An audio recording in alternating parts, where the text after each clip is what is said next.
Welcome, Yamhill County, to Speaking Frankly. I'm your host, Howie Harkema, and our tagline is, "And how we doin'?"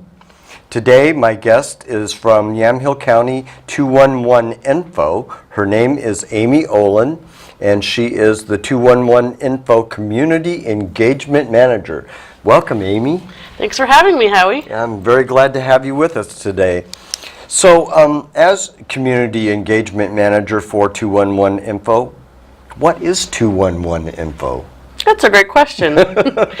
211 Info is just an easy way to connect to community resource information. Our call center, people can dial throughout Oregon and Southwest Washington just by dialing 211. It's free, it's anonymous, it's confidential, and people will receive one-on-one guidance to help them access any sort of community resource or information and referrals they may need to access services. That's really cool, but you have other ways to get in touch with you as well. Right, so we also have a texting program. People can dial their zip code to TXT211. People can email help@211info.org or our website. You can search our online database of resources at any time, 211info.org. And we now have a mobile app as well. It's free to download. It's both for iOS systems and the Droid. You can go to Google Play or the Apple Store to download it. That's awesome. Yeah. So you guys have been around for a while. How long has 211 Info been in action? 211 Info in Oregon has been here since 2004.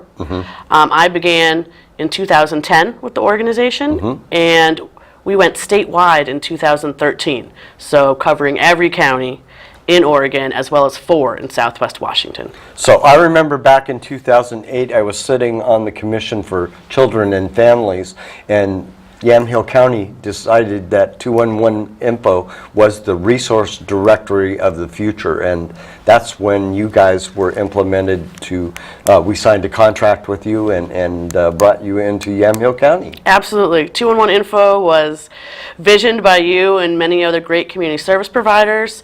Folks wanted to see a resource directory that continue to be updated, have real-time updates. When you print out a directory, that is prone to have mistakes because within a day or two there could be a program or a different service or an error. We want to make sure that we're connecting people in the community to information as it is updated. In real time. In real time. As it Right. And what used to happen is everybody had their own resource directory and created it themselves. The minute that they published it, it was out of date. The minute.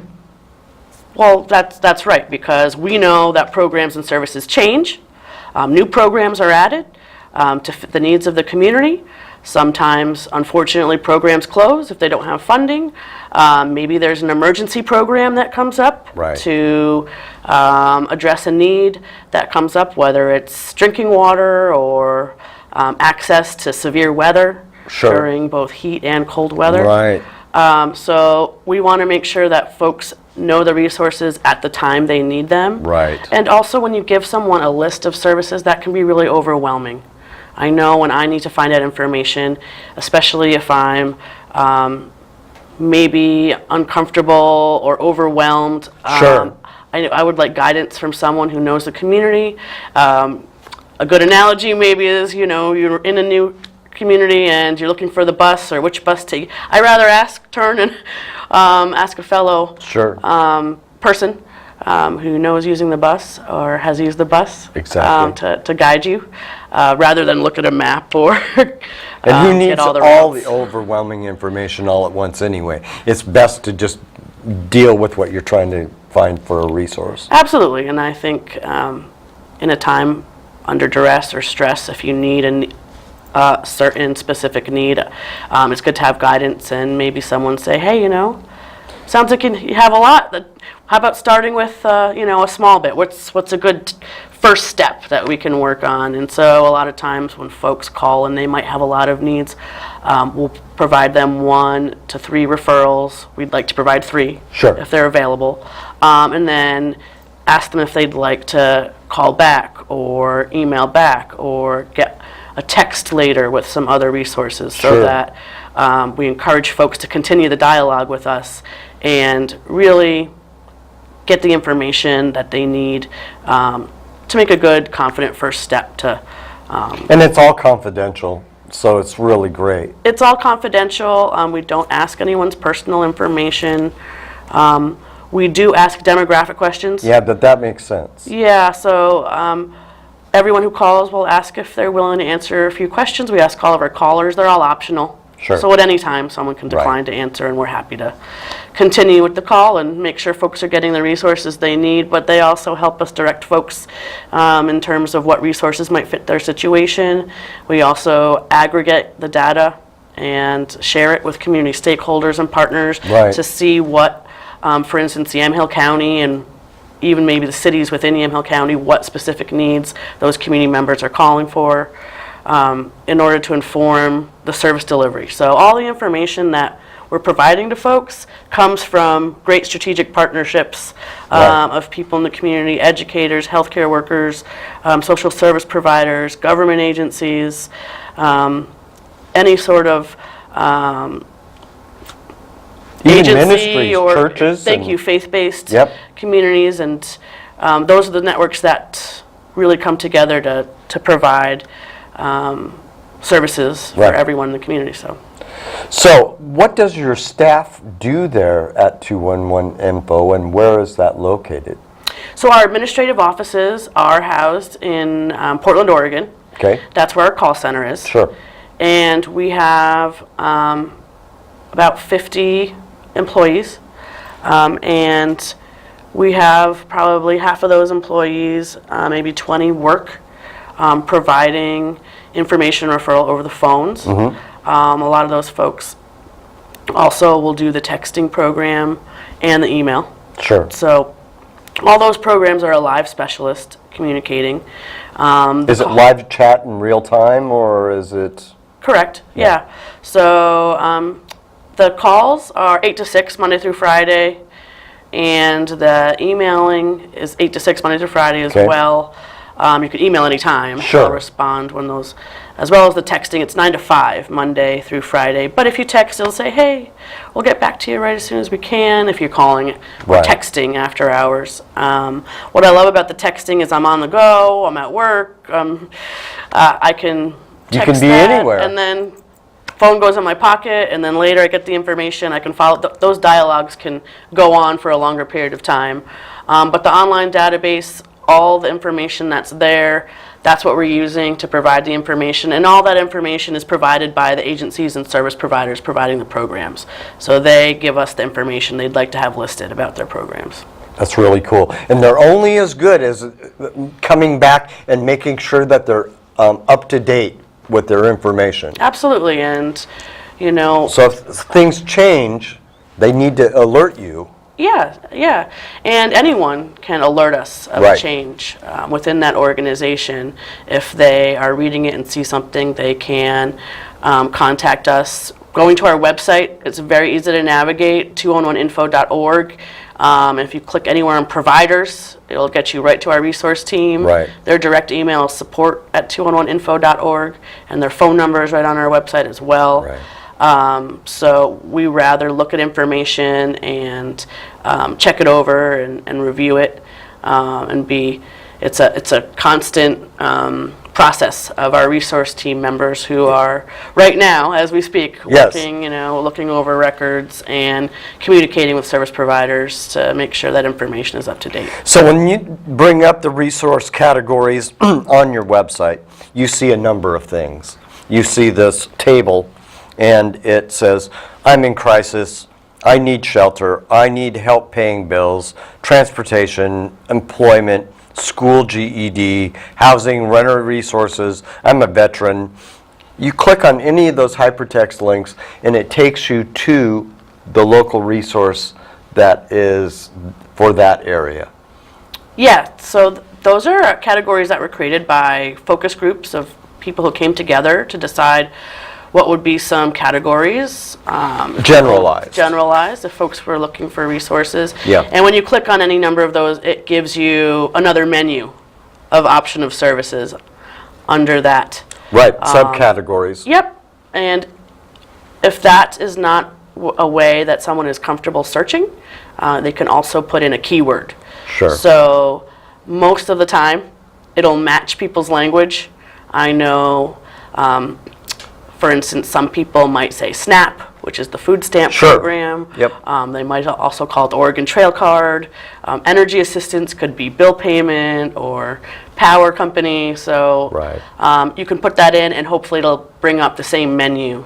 But that's why it gives you the two ways to search to help you navigate. And at any time, we do encourage people, both on our website and on the mobile app, to connect to the call center if it's challenging or hard to find a resource. It may be that there is no referral Right. for that specific resource in that area, and Yeah. that happens.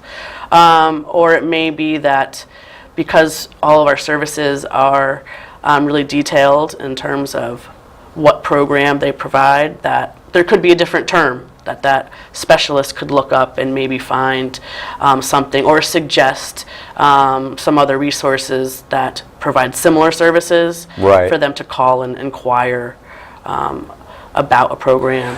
So let's say I live in LeGrand, Oregon, and I'm moving to Yamhill County, and I want to know what the resources are.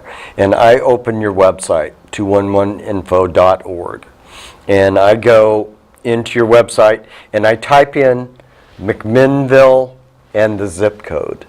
It takes you to all of the resources that are in the area that are on your website. Yeah, so if you go to our website, it will prompt you to put in a zip code or the city. Right. And it uses a drop-down list if you don't know the zip code Right. that you're searching. If you were moving to McMinnville from LeGrand, you might not know that the zip code was 97128, right? Yeah, exactly. So that would then put you to start the search. And then when you search for a service, whatever you click on, whatever service you click on in the menu, it will generate a list of agencies that are in the close proximity. So Right. starting closest to farthest away. And then there's also a map icon you can click on, which will then plot those agencies on a map. Very good. So you could see visually where they're located. That's fantastic. So who do you serve? We serve everybody. Yeah, Exactly. so anyone can use 211 Info. That's right. A lot of people call, text, email, visit our website because they know exactly what they need. They're looking for a specific program that they've heard of. Sometimes people are moving here or they've had another event in their life that's changed their circumstances and they need information. Sometimes folks are very overwhelmed. They have had something happen out of their control. Right. And they need a lot of resources. And so in those circumstances, it is great to use our call center because folks can give you a little more guidance about. Plus, it's more personal. It's more personal. And I just want folks to know that at any time in anyone's life, people may need assistance or information. Absolutely. And so it's a free service that you can always use, and you can check it out online to, if you're someone who likes to search the web, or you can give a call or text or email. So is 211 Info a nonprofit? Yes, we're a nonprofit And you organization. have a board of directors, I assume, Correct, and yep. all of that. So what is your mission statement? Well, our mission statement happens to be right here, thank you. Our central hub empowers Oregon and Southwest Washington communities by helping people identify, navigate, and connect with local resources they need. That's awesome. So, the mission is really about access to information. Yes. And access to resources.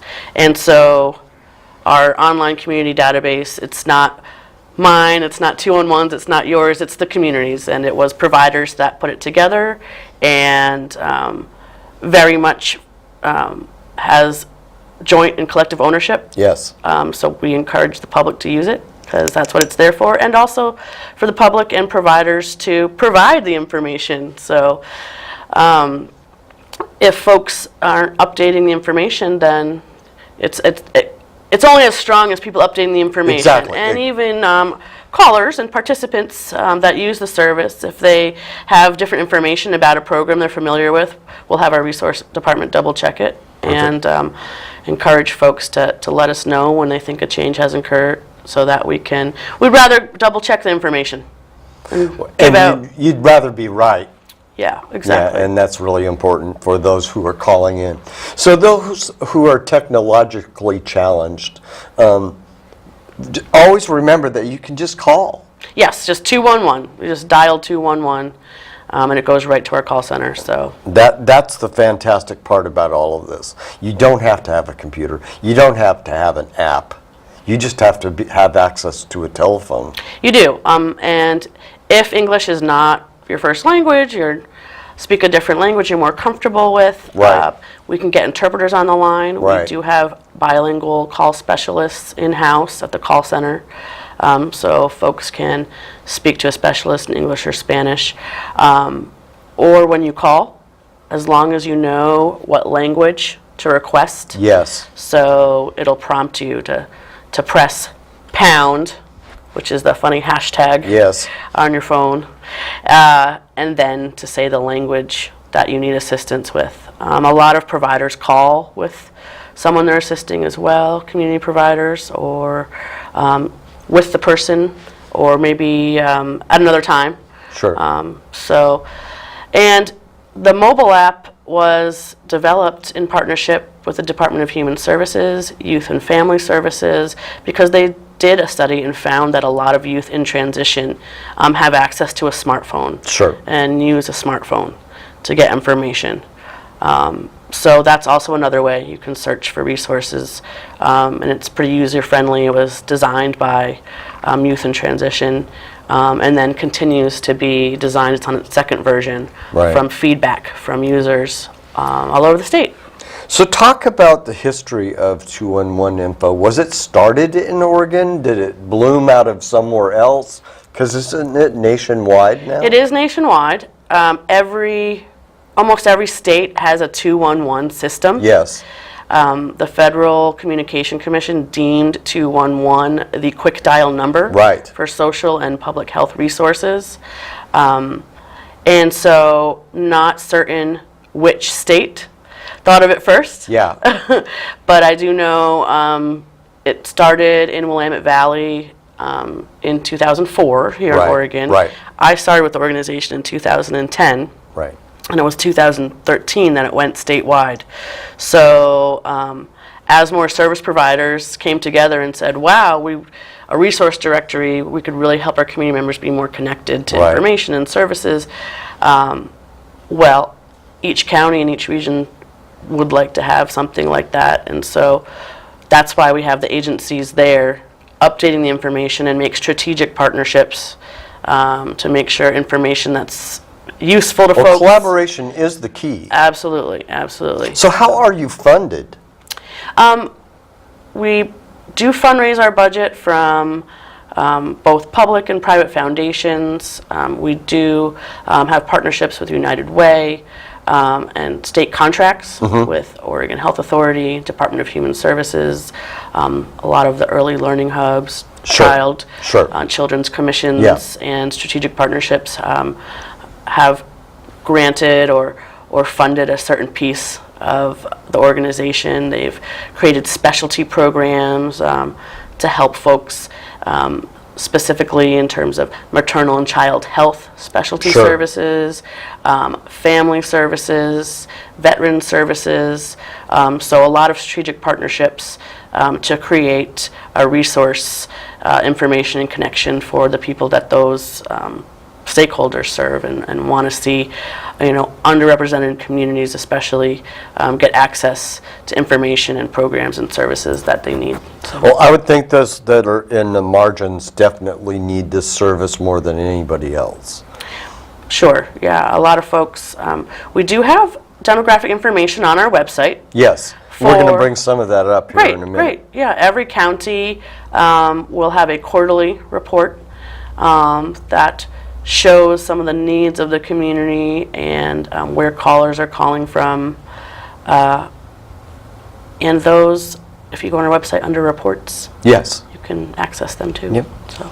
So let's go ahead and run the video, guys.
Oh, and that really short vignette that showed a lot of what you guys do.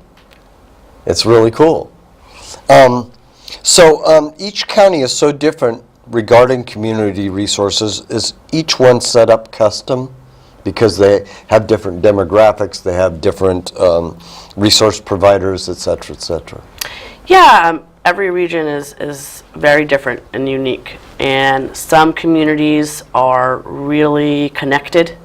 Providers meet often and talk about needs and gaps in services and work to address those. I know Yamhill County is very connected in the activities they do, and other regions have their own way of doing service delivery, and so that's why it's so important that the folks providing the resources are the ones that update the information, Right. and that's where the information comes from. In several regions, we have a locally based community engagement coordinator, Yes. and that really helps because this is someone who's from that community, who has grown up and has the relationships with people who provide the services with their own family, and they are able to work in that community alongside the providers. Exactly. Partnership. So that way they can see how the tools of 211 Info can fit into the infrastructure of service delivery and resource information, and how folks connect and get information, so that it's a relevant and useful tool for that region. Yeah, that makes the most sense of all. So we're going to quickly go into just a few of the Yamhill County yearly requests and such from your quarter 3 Yamhill County slides. If you'd bring up that first one. That one just kind of walks you through the cities and such, but it also gives some demographics a little bit. So what are I noticed that on one of these that in McMinnville, or at least in Yamhill County, that YCAP is the #1 area to call as far as resources that they are able to provide. Yes, And when we put a statewide report together, Yes. you can imagine what the top 5 needs are together. yeah. If we made them into the broadest categories. And so the agencies that provide rent assistance or utility assistance will a lot of times get a lot of calls. Right. As well as agencies that provide basic needs like emergency food Food, programs, right. Transportation programs, shelter, Right. and also specialty healthcare services like dental services or Medical. prenatal care or medical care. Diapers, et cetera, et Exactly, cetera. exactly. Right. So could you run the same thing again for the state stuff, guys? The next set of slides? Okay, so we're not gonna have time to talk about all of And all this, these reports you can look in detail again on our website 211info.org. Click on reports. Right. And you can pull up a quarterly report from the area that you Exactly. want to look at. So you do it in quarters, and so this information goes all the way through March of 2017. Right. Right. So, So at the end of this month, another report will come out. of course. So what inspires you and your staff at 211 Info? What inspires you guys? Well, we're all unique, so I'm sure, It's different for everybody, different for everyone, but, we really are a collective group, very passionate group, and are really passionate about people having access to services. Yes. And we want folks to know what's available to them, and we're happy and pleased to serve our fellow community members, individuals and families. And, I just am very grateful for the fact that when I'm in need or need information, that I know of a service that are empathetic folks who won't judge and Right. Are just there to listen and be compassionate and help guide you to the next step that's going to get you on your path to success. So do you ever need volunteers? Sure, all the time. And what would those opportunities be? If you go on our website again, 210info.org, and look under careers and volunteer opportunities, it gives some more information, but we really want folks to be involved in what they would like to do. So we've had volunteers who want to help us update our database, sure. which is very challenging information work, Yes. But folks have those skills, and they like to, to work with the computer and get information. And some people want to talk to folks over the phone or want to go to community outreach events and connect with people in the community. So there's all kinds of opportunities. So in 30 seconds, what drew you to this important work? In 30 seconds. Yes, Wow. I know. Connecting people to information, I think, is very powerful. Yes. And I want to see people be able to wield their power, if you will. But I want to see that, folks have a place to get information from. And I know when I'm in need, I want information. But I was a community organizer for 10 years and worked in partnership with 211 Info to get information to people during the housing crisis. Yes. Which we're still in Yes. right now. Yes, we are. But this is when the market crashed in terms of the Right, lending 2008, market. yep. Yeah, and I found that a really great and useful tool to Yep. say, here's one place you can call to get started in information of something that can be overwhelming, and then it's doable, So, Awesome. yeah. Thank you, Aimee Olin, Thank you, Howie. and thank you for all that you do at 211 Info. Thanks for all you do in the community. We're all here to do that, right? That's right. Team. Thank you for watching today very much.